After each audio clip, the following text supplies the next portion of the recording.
ಚೆನ್ನಾಗಿದೆ ಆ್ಯಕ್ಚುಲಿ. ಅದು ಏನೋ ನನಗೆ ಅರ್ಥ ಆಗ್ತಾ ಇಲ್ಲ, ಯಾಕಂದರೆ ಉಪೇಂದ್ರ ಹಿಟ್ ಆದಾಗ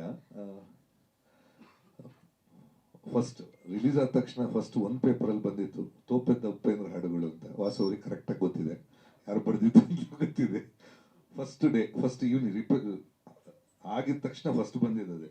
ಇದಾದಮೇಲೆ ಇದರಲ್ಲಿ ಹಿಟ್ ಅಂದರೆ ನಿಮಗೆ ಉಪ್ಪಿಗಿಂತ ರುಚಿ ಇಲ್ಲ ಒಂದು ಬೇರೆ ಥರ ಹೋಗಿತ್ತು. ಈ ಕಡೆಯಿಂದ ನಂದು ಫಸ್ಟ್ ಸಾಂಗ್ 2000 ಸೊ ಅದು ಒಂಥರ it was A massive hit. ಇಲ್ಲಿ ತೆಲುಗು ಎಲ್ಲ ಹಿಟ್ಟು.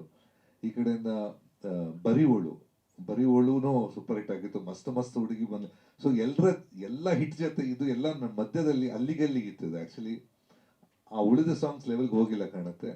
And every dog has is day ಅಂತ ಹೇಳಿದ ಸಡನ್ ಅದೇನೋ ಈಗ ಟ್ರೆಂಡ್ ಆಗ್ತಾ ಇದೆ.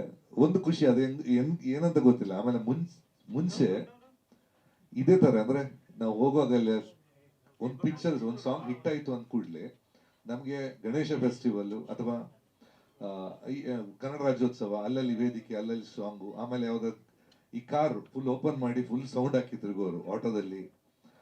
ಈಗ ನಾನು ಇತ್ತೀಚೆಗೆ ಆಟೋದಲ್ಲಿ ಸಿಕ್ಕಾಪಟ್ಟೆ ಸಾಂಗ್ ಕೇಳಿದೆ. ಇದು ಕೇಳಿ ತುಂಬ ಟೈಮ್ ಆಯಿತು. ಸೊ ಅದೊಂದು ಆಮೇಲೆ ಅದು ಅಷ್ಟು ಕ್ರೇಜ್ ಬರೋಕ್ಕೆ ಕಾರಣ ಅಂದರೆ ನನಗೆ ಗೊತ್ತಿಲ್ಲ. ಅದೇನೋ ನಾನು ಹೇಳಿದೆ ಅಲ್ಲ, ಅದು ಯಾವುದಕ್ಕೆ ಒಂದೊಂದು ಸಾಂಗಿಗೆ ಟೈಮ್ ಅಂತ ಅನ್ಸುತ್ತೆ, ಗೊತ್ತಿಲ್ಲ. ಯಾಕಂದ್ರೆ ನಮಗೆ ನಂಬಕ್ಕಾಗಲ್ಲ. ಹೌದಾ, ಯಾವತ್ತೂ ಆಗಿದ್ದ ಸಾಂಗು ಬೇರೆ ಎಲ್ಲ. ಇತ್ತೀಚೆಗೆ ಸಾಂಗ್ ಒಂದು ರಿಲೀಸ್ ಮಾಡಬೇಕಾದ್ರೆ ಇದಕ್ಕೆ ಖರ್ಚು ಎಷ್ಟು ಮಾಡ್ಬೇಕಂದ್ರೆ ಸಾಂಗಿಂತ ಜಾಸ್ತಿ ಪ್ರಮೋಷನ್ ಖರ್ಚು ಮಾಡಬೇಕಾಗತ್ತೆ. ಇದು ಏನಿಲ್ಲದೆ ಓಡ್ತಾ ಇದೆ ಅಂದರೆ ಓಕೆ, ಆ ಸಾಂಗಿನ ಸ್ಟ್ರೆಂತ್ ಹಂಗಿದೆ ಅಂತ ಅನ್ಸುತ್ತೆ. ಸಾಂಗ್ ಅಂಡ್ ಲಿರಿಕ್ಸ್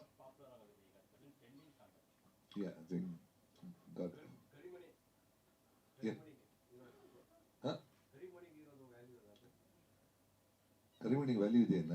ಓಕೆ, ಯಾಕಂದ್ರೆ ಒಂದು ಟೈಮಲ್ಲಿ ಕರಿಮಣಿ ಅಂತ ಕಿತ್ತೋಗಿಯೋದಂದ್ರೆ ಅದನ್ನು ಆ ಸೀನಲ್ಲಿ ಎಷ್ಟು ಡ್ರಾಮಾ ಇರುತ್ತೆ ಅಂದ್ರೆ ಈಗ ಏನಿಲ್ಲ, ಡ್ರೆಸ್ಸಿಗೆ ಸೂಟ್ ಆಗದಿದ್ದು ತೆಗೆದಾಕ್ತಾರೆ ಅವರೇ ಮುಂಚೆ.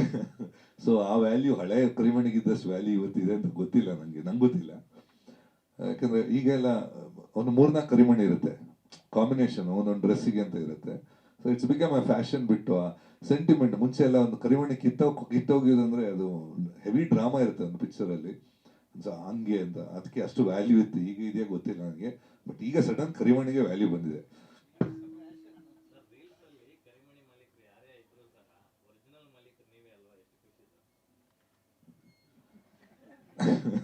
ನಾನು ಹೆಂಡ್ತಿದ್ದು ಒಂದೇ ಅಣ್ಣ. ಅಲ್ಲ, ಒಂದು ಎನಿಥಿಂಗ್ ನಮ್ಮ ಕೆಲಸಕ್ಕೆ ಯಾವುದೊಂದು ಕೆಲಸಕ್ಕೆ ಒಂದು ಬೆಲೆ ಬಂದಾಗ ಅಥವಾ ಕೆಲಸದ ಬಗ್ಗೆ ಯಾರಾದ್ರು ಮಾತಾಡುವಾಗ ಡೆಫಿನೆಟ್ ಆ ಒಂದು ಖುಷಿ ಇದೆ, ಆಗತ್ತೆ. ಐ ಥಿಂಕ್ ಸ್ವಲ್ಪ ನಾನು ಆ್ಯಕ್ಚುಲಿ ಈಗ ರಿಲೀಸ್ ಯಾವುದಿಲ್ಲ 4 ವರ್ಷದ ಐ ಥಿಂಕ್ ಎಲ್ಲ ಪಿಕ್ಚರ್ ತಗೊಂಡಿದ್ದು ನಾನು ಕೊರೋನಾ ಮುಂಚೆ ತಗೊಂಡಿದ್ದು. ಇದು ಒಂದೇ ಕೊರೋನಾ ನಂತರ ಆಫ್ಟರ್ 3 years ಇದು ಒಂದೇ ತಗೊಂಡಿದ್ದೀನಿ. ಕೆಲವು ರಿಲೀಸ್ ಆಗ್ತಾ ಇದೆ. ಈಗ ಇನ್ನೊಂದು ಬುದ್ಧಿವಂತ 2 ಬರಬೇಕು ರಿಲೀಸಿಗೆ.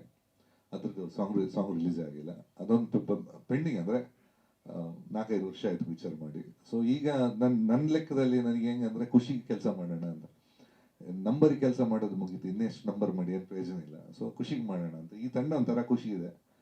ಸ್ವಲ್ಪ ಟಾರ್ಚರ್ ಕೊಡ್ತಾರೆ ಡೈರೆಕ್ಟ್ರು.